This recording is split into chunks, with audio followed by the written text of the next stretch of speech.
नमस्कार शुभ सकाळ एमएलटीवी ओडियार आज खबर को आपन को स्वागत। आसंतु आज गुरुत्वपूर्ण खबर पर नजर पकाइबा। ता पूर्व वीडियोटी को लाइक करंतु, चैनल को सब्सक्राइब करी पाखरे थिबा बेल आइकन पर क्लिक करने को अनुरोध। आज प्रथम खबर रही राज्य में बढ़ुची ताती 40 डिग्री पार कला दुई सहर तापमात्रा।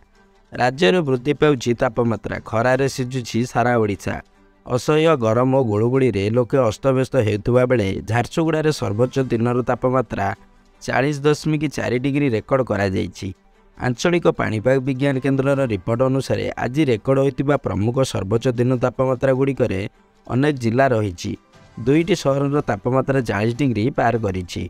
झारसुगुड़ा 41.4 डिग्री रही बेले बारिपदार दिन तापमात्रा 40 डिग्री रही।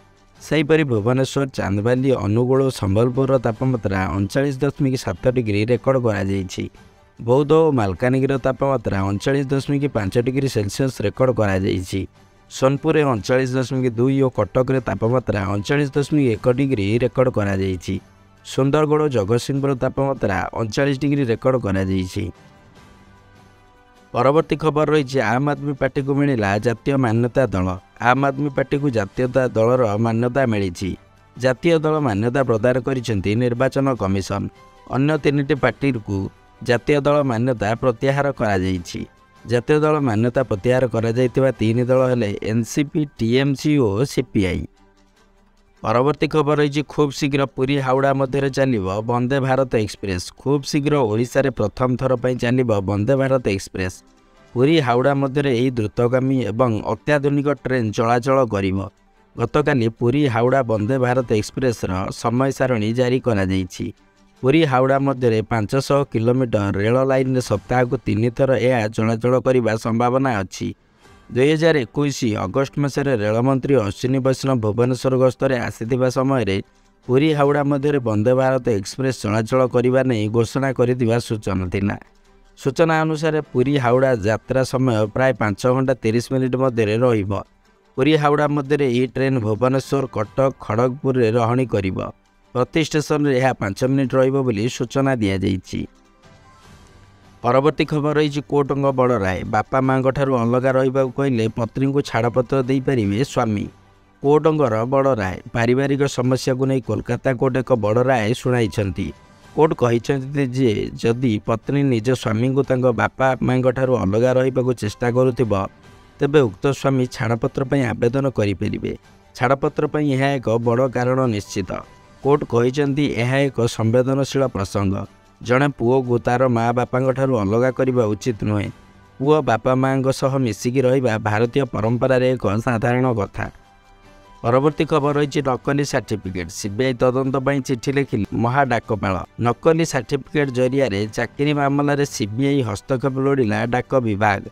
मामलार तदंत पर आज महाडाकपाल पक्षर सीबीआई को चिठी लिखिथिबा सूचना मिली।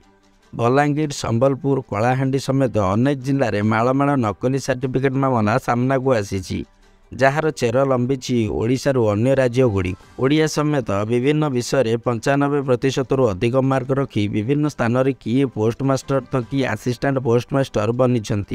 प्रथमे बलांगीर जिलूर सामना को आसीथिला एही केलेंकारी। ए संपर्क में खबर प्रसारण पर पुलिस तत्परता प्रकाश करने सह मामलार तदंत भार निज हाथ को नहीं क्राइम ब्रांच। परवर्ती खबर रही झारसुगुड़ा उपनिर्वाचन। तरुण पांडे हेले कांग्रेस प्रार्थी। झारसुगुड़ा उपनिर्वाचन प्रार्थी घोषणा कला कांग्रेस। तरुण पांडे हेले कांग्रेस प्रार्थी। एआईसीसी अनुमोदन क्रमे तरुण को प्रार्थी घोषणा करा जाइछि। तरुण हेउछन्ति पूर्वतन विधायक बीरेन पांडे पुओ। पूर्व राज्य कांग्रेस पक्षर ग्राउंड जीरो आशायी तालिका प्रस्तुत कर एआईसीसी को पठा जाइथिला।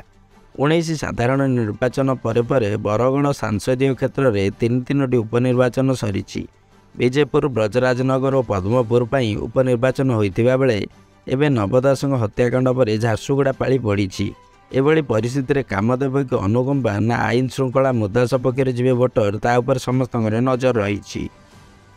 परवर्ती खबर रही ग्रीष्म प्रवाह को दृष्टि रखी आज सकालुआ स्कूल। राज्य में जारी रही ग्रीष्म प्रभाव। यह दृष्टि रखी आज सकालुआ स्कूल होब। विद्यालय और गणशिक्षा विभाग निर्देश अनुजाई प्रथम रु द्वादश श्रेणी पर्यंत पिलांकर हेब सकालुआ क्लास। सकाल 7 ରୁ 11:30 जाए हेब मॉर्निंग क्लास। स्कूल रे खरादिन ପାଇଁ पदक्षेप नियाजिब पानी व्यवस्था ओआरएस ର ବ୍ୟବସ୍ଥା କରାଯିବ। ସେହିପରି ହିଟ୍ ୱେଭ୍ ହେଲେ ପଦକ୍ଷେପ ନିଆଯିବ ବୋଲି ପ୍ରାଥମିକ ଶିକ୍ଷା ବିଭାଗର ନିର୍ଦ୍ଦେଶକ କହିଛନ୍ତି। ପରବର୍ତ୍ତୀ ଖବର ରହିଛି ଭାରତରେ ୟୁକ୍ରେନ ବିଦେଶ ମନ୍ତ୍ରୀ ଏମିନି ଡିଜାପୋର୍ଭା ଭାରତରେ ଯୁଦ୍ଧଗ୍ରସ୍ତ ରାଷ୍ଟ୍ରର ବୈଦେଶିକ ମନ୍ତ୍ରୀ ଦିଲ୍ଲୀସ୍ଥିତ ବୈଦେଶିକ ମନ୍ତ୍ରାଳୟ କାର୍ଯ୍ୟାଳୟରେ ପହଞ୍ଚିଛନ୍ତି ୟୁକ୍ରେନ ବିଦେଶକ ମନ୍ତ୍ରୀ ଏମିନି ଡିଜାପୋର୍ଭା। ରୁଷିଆ ଓ ୟୁକ୍ରେନ ଯୁଦ୍ଧ ଆରମ୍ଭ ହେବା ପରଠାରୁ ୟୁକ୍ରେନ କୌଣସି ମନ୍ତ୍ରୀ ପ୍ରଥମ ଥର ପାଇଁ ଭାରତ ଗସ୍ତରେ ଆସିଛନ୍ତି। ବୈଦେଶିକ ମନ୍ତ୍ରାଳୟ ସହ ଆଲୋଚନା କରିବା ସହ ପ୍ରଧାନମନ୍ତ୍ରୀ ନରେନ୍ଦ୍ର ମୋଦିଙ୍କୁ ୟୁକ୍ରେନ ଯିବା ପାଇଁ ନିମନ୍ତ୍ରଣ କରିବେ ବୋଲି ଜଣାପଡ଼ିଛି। ଭାରତ ୟୁକ୍ରେନ ମଧ୍ୟରେ ଦ୍ୱିପାକ୍ଷିକ ସମ୍ପର୍କ ଓ ବିଶ୍ୱ ସମସ୍ୟା ନେଇ ଆଲୋଚନା କରାଯିବ। ରୁଷର ଆକ୍ରମଣ ଯୋଗୁଁ ୟୁକ୍ରେନରେ ହୋଇଥିବା କ୍ଷତି ସମ୍ପର୍କର ସବିଶେଷ ତଥ୍ୟ ଦେବ ଏମିନି। ଗତ ବର୍ଷ ଭାରତ ସରକାର ୟୁକ୍ରେନ ରାଷ୍ଟ୍ରପତି ଜେଲେନ୍ସ୍କିଙ୍କ ସହ ଆଲୋଚନା କରିଥିଲେ। ଯୁଦ୍ଧ ସମୟରେ କୌଣସି ସହାୟତା ଆବଶ୍ୟକ ପଡ଼ିଲେ ସହାୟତା ଦିଆଯିବ ବୋଲି ଭାରତ ସରକାର କହିଥିଲେ। ପରବର୍ତ୍ତୀ ଖବର ରହିଛି ଗୋଟିଏ ଦିନରେ ହେବ 3ଟି ସୂର୍ଯ୍ୟପରାଗ 100 ବର୍ଷ ପରେ ହେବ ଏମିତି। ଚଳିତ ବର୍ଷ ଗୋଟିଏ ଦିନରେ ହେବ 3ଟି ସୂର୍ଯ୍ୟପରାଗ। ଏପ୍ରିଲ 20ରେ ହେବାକୁ ଥିବା ପରାଗ ଗୋଟିଏ ନୁହେଁ 3ଟି ହେବାକୁ ଯାଉଛି। ଏହି ପରାଗକୁ ବୈଜ୍ଞାନିକମାନେ ହାଇବ୍ରିଡ୍ ସୂର୍ଯ୍ୟପରାଗ ବୋଲି କହୁଛନ୍ତି। ଚଳିତ ବର୍ଷର ପ୍ରଥମ ସୂର୍ଯ୍ୟପରାଗ 20 ଏପ୍ରିଲରେ ଦେଖାଯିବ। ଏହି ପରାଗ ସକାଳ 7:08ରୁ ଆରମ୍ଭ ହୋଇ ଦିନ 12:29ରେ ସରିବ। ଏହି ପରାଗ ଅବଧି 5 ଘଣ୍ଟା 24 ମିନିଟ୍ ରହିବ। ଜ୍ୟୋତିଷ ଶାସ୍ତ୍ର ଅନୁସାରେ ସୂର୍ଯ୍ୟପରାଗ ପୂର୍ବରୁ ରାଶି ପରିବର୍ତ୍ତନ କରିବେ, କିନ୍ତୁ ଏହି ପରାଗ ଭାରତରେ ଦୃଶ୍ୟମାନ ହେବ ନାହିଁ। ଚଳିତ ଥର ସୂର୍ଯ୍ୟପରାଗ 3ଟି ହୋଇଥିବାରୁ ସୂର୍ଯ୍ୟ ମଧ୍ୟ 3 ପ୍ରକାର ଦେଖାଯିବେ: ଆଂଶିକ ପରାଗ, ପୂର୍ଣ୍ଣ ପରାଗ ଓ କୁଣ୍ଡଳାକାର ପରାଗ। ପରବର୍ତ୍ତୀ ଖବର ରହିଛି ରୋମାଞ୍ଚକ ମ୍ୟାଚ୍ରେ ବାଙ୍ଗାଲୋରକୁ 1 ୱିକେଟରେ ପରାସ୍ତ କଲା ଲକ୍ଷ୍ନୌ। IPL ସିଜନ୍ 16ର 15ତମ ମ୍ୟାଚ୍ରେ ସୋମବାର ଲକ୍ଷ୍ନୌ ସୁପର ଜାୟାଣ୍ଟସ୍ ଏବଂ ରୟାଲ ଚ୍ୟାଲେଞ୍ଜର୍ସ ବାଙ୍ଗାଲୋର ବିପକ୍ଷରେ 1 ୱିକେଟରେ ବିଜୟ ହାସଲ କରିଛି। ଧାର୍ଯ୍ୟ 213 ରନ୍ ଲକ୍ଷ୍ୟର ପିଛା କରି ଲକ୍ଷ୍ନୌ ସୁପର ଜାୟାଣ୍ଟସ୍ 20 ଓଭରରେ 9 ୱିକେଟ୍ ହରାଇ 213 ରନ୍ ସଂଗ୍ରହ କରିନେଇଛି। ଏମ୍ ଚିନ୍ନାସ୍ୱାମୀ ଷ୍ଟାଡିୟମରେ ସୋମବାର IPLର 15ତମ ମ୍ୟାଚ୍ରେ ଲକ୍ଷ୍ନୌ ସୁପର ଜାୟାଣ୍ଟସ୍ ଏବଂ ରୟାଲ ଚ୍ୟାଲେଞ୍ଜର୍ସ ବାଙ୍ଗାଲୋର ମଧ୍ୟରେ ଖେଳାଯାଇଛି। ମ୍ୟାଚ୍ରେ ଲକ୍ଷ୍ନୌ ଟସ୍ ଜିତି ବୋଲିଂ କରିବାକୁ ନିଷ୍ପତ୍ତି ନେଇଥିଲା। ପରବର୍ତ୍ତୀ ଖବର ରହିଛି 2023ରେ ଦେଶରେ ସ୍ୱାଭାବିକ ଠାରୁ କମ୍ ହେବ ମୌସୁମୀ ବର୍ଷା। ସ୍କାଏମେଟ୍ ଦେଲା ସୂଚନା। 2023ରେ ଦେଶରେ ସ୍ୱାଭାବିକ ଠାରୁ କମ୍ ହେବ ମୌସୁମୀ ବର୍ଷା। 6% କମ୍ ବର୍ଷା ହେବ, ଏନେଇ ପୂର୍ବାନୁମାନ କରିଛି ଘରୋଇ ପାଣିପାଗ ସଂସ୍ଥା ସ୍କାଏମେଟ୍। ଲଙ୍ଗ୍ ପିରିୟଡ଼ ଆଭରେଜ୍ ବା LPA 94% ବର୍ଷା ନେଇ ପୂର୍ବାନୁମାନ କରାଯାଇଛି। ଏଲ୍‌ନିନୋ ପ୍ରଭାବରେ ଦେଶରେ ବର୍ଷା କମିବ ବୋଲି ସ୍କାଏମେଟ୍ ଆକଳନ କରିଛି। ଦେଶର ପଶ୍ଚିମ ଓ ଉତ୍ତରାଞ୍ଚଳରେ କମ୍ ବର୍ଷା ହେବ। କେନ୍ଦ୍ରୀୟ ଓ ପୂର୍ବାଞ୍ଚଳରେ ସ୍ୱାଭାବିକ ଠାରୁ କମ୍ ବର୍ଷା ହୋଇପାରେ। କେବଳ କେରଳ ଓ କର୍ଣ୍ଣାଟକକୁ ଛାଡ଼ି ଦେଶର ଦକ୍ଷିଣ ଭାଗରେ ସ୍ୱାଭାବିକ ବର୍ଷା ନେଇ ଆକଳନ କରାଯାଇଛି। ଜୁନ୍‌ରୁ ସେପ୍ଟେମ୍ବର ମଧ୍ୟରେ ଦେଶରେ ମୌସୁମୀ ବର୍ଷା ହୋଇଥାଏ।